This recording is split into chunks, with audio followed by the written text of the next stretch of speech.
नमस्कार, मैं Gausiya Parveen department of education BSS college Bhopal से हूं और आज मैं आप लोगों के लिए हिंदी भाषा विशेष की एक प्रमुख कविता जिसका शीर्षक है चित्त जहां भयविहीन लेकर उपस्थित हुई हूं। ये एक बहुत ही प्रसिद्ध कविता है। सर्वप्रथम मैं यदि शीर्षक की बात करूं तो चित्त जहां भयविहीन। रविन्द्रनाथ टैगोर एक ऐसी मनोस्थिति की कल्पना करते हैं जहां हम बिना भय के अपने जीवन को जी सकते हैं। इस कविता की यदि मैं बात करूं तो इसकी रचना 1900 से 1910 के बीच हुई। रविन्द्रनाथ टैगोर ने जिस समय इस कविता की रचना की उस समय हमारा देश गुलाम देश हुआ करता था और कई समस्याओं से जूझ रहा था। वास्तव में ये कविता एक प्रार्थना है जिसे रविन्द्रनाथ टैगोर ने अपने भविष्य के भारत यानी आज़ाद भारत की कल्पना करते हुए लिखा। व्यक्तिगत रूप से मैं कहूँ तो मुझे ये प्रार्थना बहुत पसंद है। जब आप इसे विस्तार पूर्वक समझेंगे और जानेंगे तो उम्मीद करती हूँ कि आप सबको ये कविता बहुत पसंद आएगी। आइए हम कविता की बात करते हैं। विचार विमर्श करने के पहले रविन्द्रनाथ टैगोर को जानना आवश्यक है। आपका जन्म 7 मई 1861 को हुआ था। आपको गुरुदेव के नाम से जाना जाता है। हम सब जानते हैं कि रविन्द्रनाथ टैगोर एक बहुत अच्छे लेखक थे, साथ ही वे एक अच्छे संगीतकार और एक बहुत अच्छे चित्रकार भी थे। आपका उपनाम या पेन नेम भानु प्रताप ठाकुर था। यहाँ एक और विशेष बात बतानी आवश्यक है कि आप उस समय के मात्र ऐसे व्यक्ति रहे हैं जिन्हें नॉन यूरोपियन होते हुए भी 1913 में नोबेल पुरस्कार से सम्मानित किया गया था। आपकी प्रसिद्ध रचनाएं जिनकी अगर मैं बात करूं, गीतांजलि, गौरा, काबुलीवाला, जनगणमन और अमर सोनार बांग्ला इत्यादि। आप आज तक के ऐसे महान व्यक्ति हैं जिन्होंने 2 देशों के राष्ट्रगान लिखे हैं, जनगणमन और अमर सोनार बांग्ला, जैसे कि मैंने अभी आपको बताया। अब हम बात करेंगे कविता की।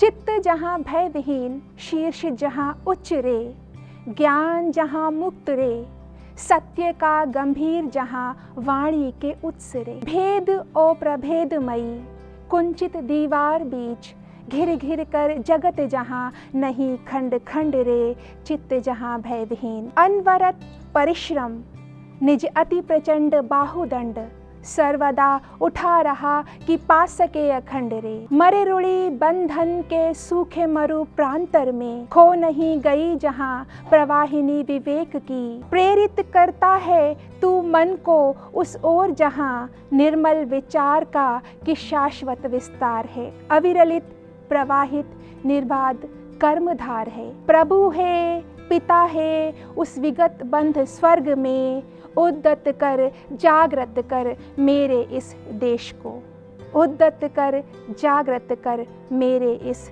देश को। अब हम बात करेंगे कविता की पंक्तियों की जिसमें आपने पढ़ा चित्त जहां भय विहीन, शीर्ष जहां उच्च रे, ज्ञान जहां मुक्त रे, सत्य का गंभीर जहां वाणी के उत्सरे। चित्त जहां भय से शून्य हो, जहां हम गर्व से अपना माथा ऊंचा करके चल सकें, जहां ज्ञान मुक्त हो।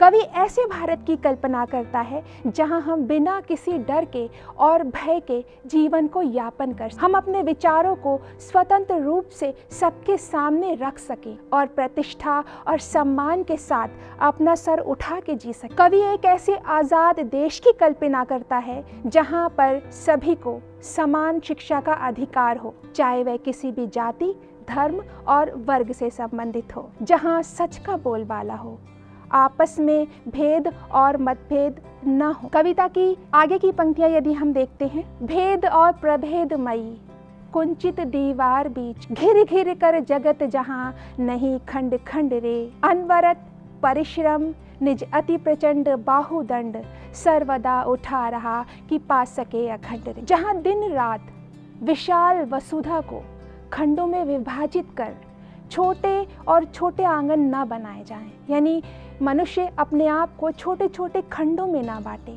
जहां सच का बोलबाला हो, आपस में भेद और मतभेद नहीं होते हों, देश छोटे छोटे टुकड़ों में ना बटा हो, जहां लोग छोटी छोटी दीवारों के बीच कैद ना हो, रंग भेद, जाति, अमीरी, गरीबी, यहाँ किसी तरह की छोटी छोटी दीवारें ना बनाई गई और ऐसे लोग अलग अलग खानों में ना बटे हों, रविन्द्रनाथ टैगोर एक ऐसे देश की कल्पना करते हैं, ऐसे देश की कल्पना जहाँ सब सच बोलते हों, सच की राह पर चलते हों, बड़े दिल वाले हों। हम कामयाबी की राहों को तभी हासिल कर पाएंगे जब हम इन सब पे अथक प्रयास करेंगे, परिश्रम करेंगे, अडिग रहें। ऐसी प्रार्थना जिसमें भारत देश एक हो, अखंड हो, जहाँ के नागरिक एकजुट होकर काम करें।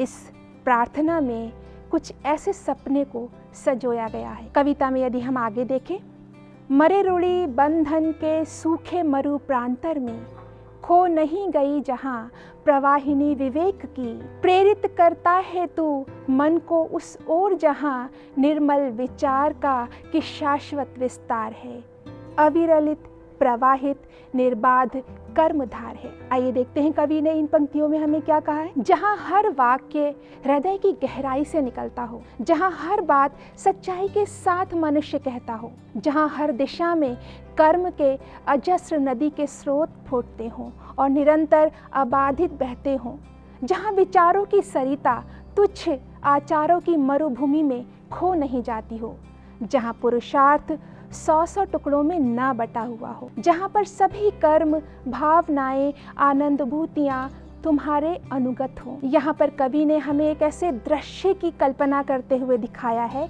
कि जिस प्रकार एक रेगिस्तान है और जहाँ हमारी मृत्यु निश्चित है, ऐसी जगह में हमको अपनी सोच और मन स्थिति को स्पष्ट रखना होना। ठीक उसी तरह से उस पानी की धारा की तरह जो गर्म से गर्म रेगिस्तान में भी बगैर रुके प्रवाहित होती रहती है। साफ और स्वच्छ सोता, पानी का सोता जो निरंतर गतिमान रहता है, अर्थात हमको अपनी मंजिल पाने के लिए चाहे कितनी भी बाधाओं का सामना क्यों न करना पड़े, हमें डगमगाना नहीं चाहिए और मंजिल को पाने का निरंतर प्रयास करते रहना चाहिए। कविता की अंतिम पंक्तियों की यदि हम बात करें तो प्रभु है, पिता है, उस विगत बंध स्वर्ग में, उद्गत कर जागृत कर मेरे इस देश को। एक ऐसा देश हो जहाँ ईश्वर खुद हमारा मार्गदर्शन करे, परम पिता परमेश्वर स्वयं हमें राह दिखाए। हमारी सोच और कल्पनाएं महान होनी चाहिए। कवि हमसे कहता है जैसी हमारी सोच होगी वैसा ही हमारा काम होगा, यानी बड़ी सोच बड़े काम। ऐसे देश की कल्पना की जा रही है इस कविता में, इस प्रार्थना में, जो स्वतंत्रता का स्वर्ग हो। सभी देशवासी जागृत हो जाएं, सबके मन में आज़ादी की ललक जाग जाए। अतः कविता के अंत में हम ये कह सकते हैं कि कवि की ये प्रार्थना अगर वास्तव में अस्तित्व में आ जाए तो हमारा देश स्वर्ग बन जाएगा।